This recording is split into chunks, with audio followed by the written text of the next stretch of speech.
ছয়ের বিভাজ্যতা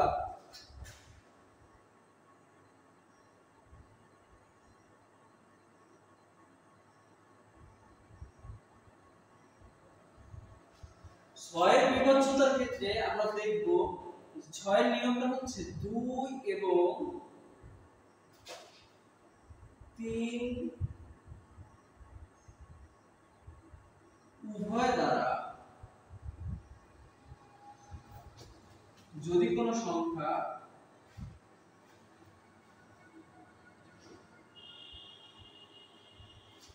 ভাগ যায় তাহলে ওই সংখ্যাটি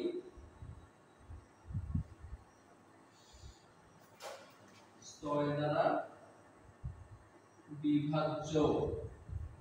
এবার আসেন 2 এবং 3 আমরা একটু মনে রাখি 2 এবং 3 বলছিলাম সকল জোড় সংখ্যা। 2 এর বেলাটা কি ছিল? সকল জোড় সংখ্যার মধ্যে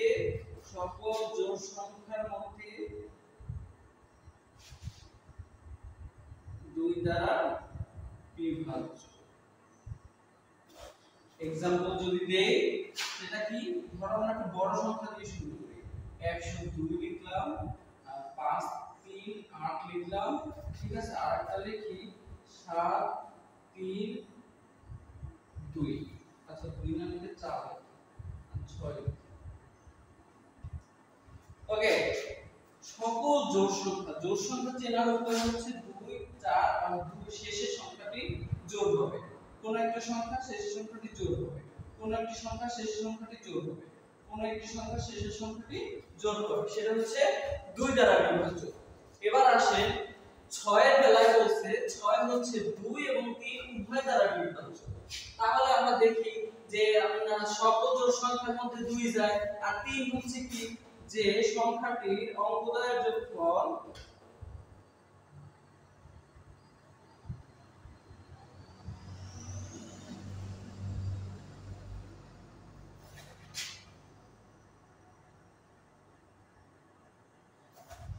তিন দ্বারা বিভাজ্য হলে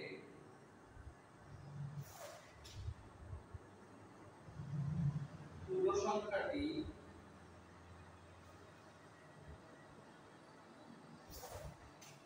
তিন দ্বারা বিভাজ্য। আচ্ছা তাহলে সেটা কি ছিল, আমরা একটু एग्जांपल গুলো দেখি। একটা সংখ্যা ধরো 5 দিলাম, সাথে দিলাম ধরো 3 আর হচ্ছে 1, 531। এই সংখ্যাটি 3 দিয়ে বিভাজ্য কিনা সেটা আমরা টেস্ট করব। কিভাবে? যে এই সংখ্যার অঙ্কগুলো যোগ করব। এই সংখ্যার অঙ্ক হচ্ছে 5 3 1, এদের আমি যোগ করব। 5 আর 3 8, 8 আর 1 9। এখন 9 সংখ্যাটা কি 3 দ্বারা বিভাজ্য? यस, 3 3 9। যেহেতু এই 9 3 দিয়ে বিভাজ্য, মানে যোগফল 3 দিয়ে বিভাজ্য, তাহলে এই পুরো সংখ্যাটি অর্থাৎ 531 এই সংখ্যাটি 3 দ্বারা বিভাজ্য। এবার 6 বলতেছে 6 আমি দুই জনের মধ্যেই যাইতে পারি, অর্থাৎ 6 এর সাথে দুই জনেরই সম্পর্ক, 2 এরও এবং 3 এরও। একটা কথা মনে রাখবেন, এটা হচ্ছে উভয় এই উভয় শব্দটা, অর্থাৎ 2 এরও যাইতে হবে 3 এরও যাইতে হবে।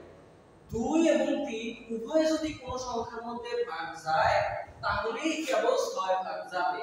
যদি শুধু 2 ভাগ যায় 3 না যায় তাহলে হবে না। আবারো যদি শুধু 2 না যায় 3 যায় তাহলেও হবে না। সেটা কি রকম একটু দেখি আমরা। ধরেন সব মুছে দিলাম, আমরা একটা एग्जांपल দেখে নেই। एग्जांपल হচ্ছে একটা সংখ্যা আমরা একটু নির্ণয় করি, 5 8 6, এটাও 5 দিই, এটাও 2 দিলাম, ঠিক আছে 2। আর একটা দিলাম বিজোড় সংখ্যা 3 4 8 দিলাম 3 2, আর এটা দিলাম 3, ঠিক আছে। আচ্ছা এই সংখ্যাটা দেখব প্রথমে দেখব 6 দ্বারা বিভাজ্য টেস্ট করতে বলছে। 6 দ্বারা বিভাজ্য কখন হবে? যখন 2 দ্বারা বিভাজ্য হবে এবং 3 দ্বারা বিভাজ্য হবে। আচ্ছা আমরা আগে টেস্ট করি সে 2 দিয়ে বিভাজ্য কিনা। 2 দিয়ে বিভাজ্য না কিভাবে বুঝবো? শেষে জোড় সংখ্যা আছে। জোড় সংখ্যা কিভাবে হয়? 2 4 6 8 0 হয়। এই 4টি 5টি সংখ্যা যে কোনো একটি থাকলে সে জোড়। অতএব এখানে আমরা 2 পাইছি, 2 একটি জোড় সংখ্যা, সুতরাং 2 দিয়ে এই পুরো সংখ্যাটার ভাগ যাবে, আর কিছু দেখার দরকার নাই। এবার আসেন 3 দিয়ে কিভাবে যায়? আমরা একটা যোগ করব, ঠিক আছে? তাহলে 5 যোগ 8 যোগ 2 এটা যোগ করলে কত হয়? 8 5 13, 13 আর 2 কত হয়? 15। এই 15 সংখ্যাটি যদি 3 দিয়ে ভাগ যায়, দেখি তো আমরা যায় কিনা। 3 5 এ 15, 15 সংখ্যাটি যেহেতু 3 দ্বারা ভাগ যাইতেছে, তাহলে 582 সংখ্যাটাও 3 দিয়ে ভাগ যাবে। এবার আসেন যেহেতু এই সংখ্যাটির মধ্যে 2 ও গেছে এবং 3 ও গেছে, দুইজনেই গেছে, তাই বলেই কেবল 6 দিয়ে বিভাজ্য হবে। আচ্ছা এবার আমরা 582 কে 6 দিয়ে ভাগ করে দেখব যে আসলে 582 6 দিয়ে ভাগ যায় কিনা। দিলাম ভাগ, 6 5 এর মধ্যে যায় না, তাহলে আরেকটা সংখ্যা নিতে হবে। হয়েছে কত? 58। 58 এর মধ্যে কয়বার যাবে? 9 বার। 6 9 54, বিয়োগ করলে থাকবে এখানে 4 আর এই 2 নামাইলাম 42, 6 7 42। ঠিক আছে? তাহলে আমরা দেখলাম এ নিঃশেষে বিভাজ্য, নিঃশেষে বিভাজ্য। আচ্ছা এবার আমরা এটা দেখলাম, এটা একটু দেখি যে 3 যেহেতু জোড় সংখ্যা 2 দিয়ে যাবে, আর টেস্ট করার দরকার নাই, কিন্তু আমরা দেখব যে 3 দিয়ে যায় কিনা। 3 যোগ 4 যোগ 4 এটা যোগ করলে হয় 11। এই 11 সংখ্যাটা কি 3 দ্বারা বিভাজ্য? না, এই 3 দ্বারা বিভাজ্য না। যেহেতু 3 দ্বারা বিভাজ্য না, এই সংখ্যাটি জোড় হওয়া সত্ত্বেও 2 দিয়ে ভাগ যাওয়া সত্ত্বেও 3 দ্বারা বিভাজ্য নয়। যেহেতু 3 দ্বারা বিভাজ্য নয়, সে 6 দ্বারাও বিভাজ্য হবে না।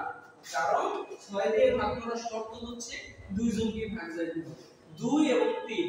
কথা ক্লিয়ার? এবার আসে 9। 9 এর ব্যাপারটা একদম ইজি। সে হচ্ছে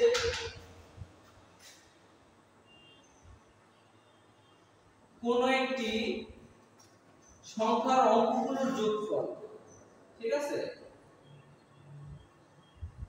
সেম 3 এর মতো কোন সংখ্যার অঙ্কগুলোর যোগফল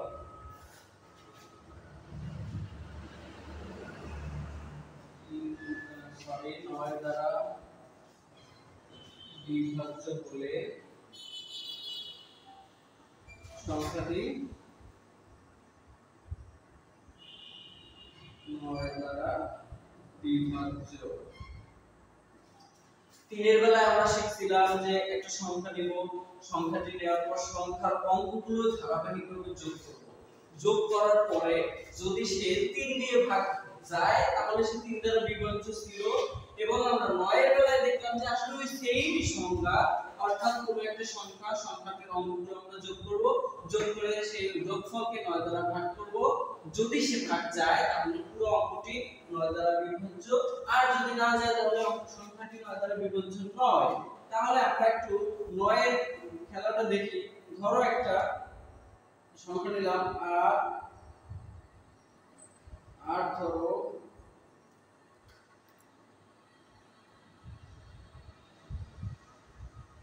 দিলাম একটা সংখ্যা, ঠিক আছে?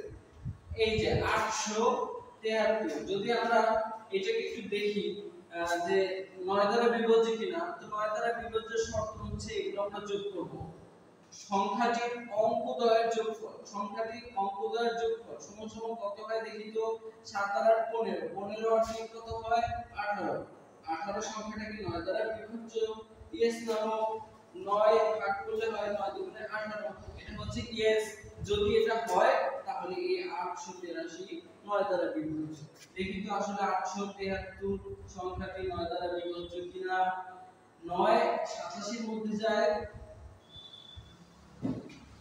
9 9 81, থাকবে 6 63 7 9 63। ঠিক আছে? এটা মধ্যে যায়। তাহলে আমরা বুঝতে পারলাম যে আচ্ছা যদি এরকম কিন্তু অন্য একটা মত দিলাম, এটা যোগ করলে কত হয়? 8 যোগ 7 যোগ 4 কি হয়? 1715 যোগ 19 হয়। 19 কি 9 দ্বারা বিভাজ্য? নো, 19 9 দ্বারা বিভাজ্য না। এটা ইরর, মানে এটা ভাগশেষ থাকবে। যদি ভাগশেষ থাকে সে তো বিভাজ্য নয়, বিশেষই বিভাজ্য নয়, তার মানে হচ্ছে এও যাবে না। সুতরাং আমরা সহজ কথা বলতে গেলে 9 দ্বারা বিভাজ্য হচ্ছে কোন সংখ্যার অঙ্কগুলোর যোগফল যদি 9 দ্বারা বিভাজ্য হয় তাহলে সংখ্যাটি 9 দ্বারা বিভাজ্য।